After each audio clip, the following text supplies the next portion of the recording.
ప్రయత్నం చేస్తున్నా పొన్నం గారు మీరు రమ్మన్నారు, మేము బయలుదేరితే మీ పోలీసులు అడ్డం పెట్టి నువ్వు ఆపుకుంటున్నావు. ఇది కరెక్ట్ కాదు పొన్నం గారు. ఇగో పొన్నం ప్రభాకర్ గారు ఫోన్ ఎత్తట్లేదు. పొన్నం ప్రభాకర్ గారు ఫోన్ రింగ్ అవుతుంది, ఆయన ఫోన్ ఎత్తడం లేదు. ఆయనేమో అక్కడ వీడియోలో మమ్మల్ని రమ్మని ఆహ్వానించాడు, అక్కడ అమరవీరుల స్తూపం దగ్గర ఉన్నాడు.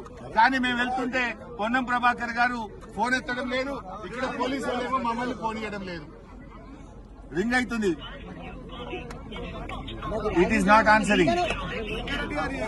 అదేవిధంగా ఇప్పుడు లక్ష్మణ్ గారికి ఫోన్ చేస్తాను, పొన్నం ప్రభాకర్ గారు ఎత్తలేదు. లక్ష్మణ్ గారు అరే నన్ను రాలేదు పారిపోయినామని తిడుతున్నాను, హరీష్ రావు రాలేదని. ఇగో లక్ష్మణ్ గారికి చేస్తున్నా. ఇప్పుడు ఇందాక పొన్నం ప్రభాకర్ గారు ఫోన్ ఎత్తలేదు, ఇప్పుడు గౌరవ మంత్రి లక్ష్మణ్ గారికి కూడా నేను ఫోన్ చేస్తా ఉన్నా, రింగ్ అయితా ఉంది. లక్ష్మణ్ గారు కూడా ఫోన్ ఎత్తడం లేదు. గౌరవ లక్ష్మణ్ గారు పిలిచిన లక్ష్మణ్ గారు ఫోన్ ఎత్తట్లేదు. అక్కడేమో నన్ను పిలిచారు, మేము బయలుదేరితే పోలీసులను అడ్డం పెట్టి ఆపుతున్నారు. లక్ష్మణ్ గారికి ఫోన్ చేస్తే రింగ్ అవుతుంది, లక్ష్మణ్ గారు ఎత్తడం లేదు. పొన్నం ప్రభాకర్ గారు ఫోన్ ఎత్తడం లేదు. ఇప్పుడు నెక్స్ట్ అజారుద్దీన్ గారికి కూడా ఫోన్ చేస్తున్నాను. ముగ్గురు మంత్రులు పిలిచారు, ఇద్దరు మంత్రులు ఇప్పటిదాకా ఫోన్ ఎత్తలేదు. ఇప్పుడు అజారుద్దీన్ గారికి కూడా నేను ఫోన్ కలుపుతా ఉన్నా. మరి వారికైనా చెప్పి పోలీసులకు చెప్పండి, మమ్మల్ని వదిలిపెట్టండి, మమ్మల్ని వదిలిపెడితే మేము చర్చకూడదు. అజారుద్దీన్ గారి ఫోన్ రింగ్ అవుతా ఉంది, ఇప్పటిదాకా పొన్నం ప్రభాకర్ గారు ఎత్తలేదు, లక్ష్మణ్ గారు ఎత్తలేదు. ఇప్పుడు అజారుద్దీన్ గారి ఫోన్ రింగ్ అవుతుంది. కనీసం అజారుద్దీన్ గారు ఫోన్ ఎత్తినా, ఇది అజారుద్దీన్ గారి ఫోన్, అజారుద్దీన్ గారికి ఫోన్ చేస్తున్నా. ఒకవేళ అజారుద్దీన్ గారు ఫోన్ ఎత్తితే పోలీసులకు చెప్పండి, మమ్మల్ని వదిలిపెట్టండి, మేము చర్చకు రావడానికి సిద్ధంగా ఉన్నామని. ఇప్పుడు ఇద్దరు మంత్రులకు ఫోన్ చేస్తే ఇద్దరు ఎత్తలేదు. మూడో మంత్రి అజారుద్దీన్ గారు ఫోన్ రింగ్ అవుతా ఉంది, ఆయన కూడా ఫోన్ ఎత్తడం లేదు. ఒకవేళ అజారుద్దీన్ గారు మీరు టీవీలో చూస్తున్నటువంటి కాంగ్రెస్ నాయకులు అజారుద్దీన్ గారు కూడా ఎత్తలేదు. ముగ్గురు మంత్రులకు ఫోన్ చేసినాం, మేం బయలుదేరినాం, మీరే ఛాలెంజ్ విసిరారు, మీరే నన్ను రమ్మన్నారు. బయలుదేరి వస్తా ఉంటే మీ పోలీసులను అడ్డం పెట్టుకుని ఇవాళ మమ్మల్ని చర్చకు రానిస్తలేదు. అంటే కాంగ్రెస్ ప్రభుత్వం తోకముచ్చింది, మంత్రులు పారిపోయినరు.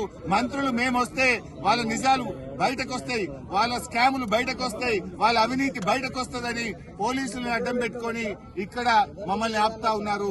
ఇది ప్రజాస్వామ్యం కాదు. పోలీసులను అడ్డం పెట్టుకుని రాజకీయం చేయడం కాదు.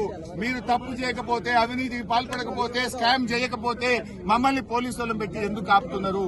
మేమేమి చర్చించడానికే వస్తున్నాం, యుద్ధానికి రావడం లేదు, పోరాటానికి రావడం లేదు. మాట్లాడడానికి వస్తా ఉంటే ఇవాళ మంత్రులు ఫోన్లు ఎత్తారు, మేము వస్తుంటే పోలీసులను పెట్టి ఆపడం ఇది చాలా దుర్మార్గమైంది. పోలీసులు మీరు వెళ్ళడానికి వీలు లేదు, మాకు పైనుంచి ఆదేశాలు ఉన్నాయి అంటున్నారు. ఎవరు ఆదేశాలు ఇచ్చారో మీరే పోలీసులు అడగండి. ప్రభుత్వం మమ్మల్ని దమ్ముంటే చర్చకి రండి అంటారు, ఇంకోవైపు అదే ప్రభుత్వం పోలీసులు అడ్డం పెట్టుకుని మమ్మల్ని చర్చకి రాణిస్తారు. పోలీసులు మిమ్మల్ని వెళ్ళట్లేదు, ఏం చేస్తారు మరి? మేము దిగి నడిచి వెళ్ళడానికి ప్రయత్నం చేస్తాం. మేము చర్చకు బోదలుచుకున్నాం. మంత్రులకు కూడా మీడియా ద్వారా విజ్ఞప్తి చేస్తున్నాం, పోలీసులకు చెప్పండి, పోలీసులకు చెప్పి మమ్మల్ని అక్కడికి రాయడానికి ఫెసిలిటేట్ చేయండి. పోలీసులకు మీరు చెప్పడం లేదు, పోలీసులను పెట్టి మీరు అడ్డుకుంటున్నారంటే మీరు పారిపోతున్నట్టు, మీరు అవినీతికి పాల్పడుతున్నట్టు. మీ పోలీసులకు చెప్పి మమ్మల్ని చర్చకు అలో చేయాలని మంత్రుల్ని డిమాండ్ చేస్తున్నాం. మంత్రులారా మీరు అక్కడే ఉండండి, మేము నడుచుకుంటూ బయలుదేరుతున్నాం. పాదయాత్రలో అయినా అక్కడికి వస్తాం, మీతో చర్చిస్తాం.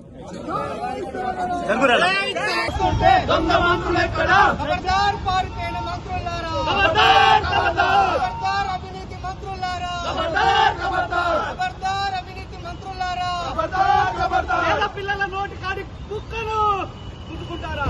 పేద పిల్లల నోటి కాడి కుక్కను పేద పిల్లల నోటి కాడి కుక్కను గురుకులాల్లో అవినీత, గురుకులాల్లో అవినీత, గురుకులాల్లో అవినీత. పవన్ అని అంటే మంచిగా డబ్బా మురుకుల కుంభకోణము దాని మీద ఒక మంచి స్టిక్కర్ వేసి చైర్లన్నీ పెట్టి గౌరవ సంక్షేమ శాఖ మంత్రి అని మంచిగా రాసి అవన్నీ రెడీ చేసినాం. టీం దిగిందేమో దిగింది ఆర్ఎస్ కాల్ మొత్తం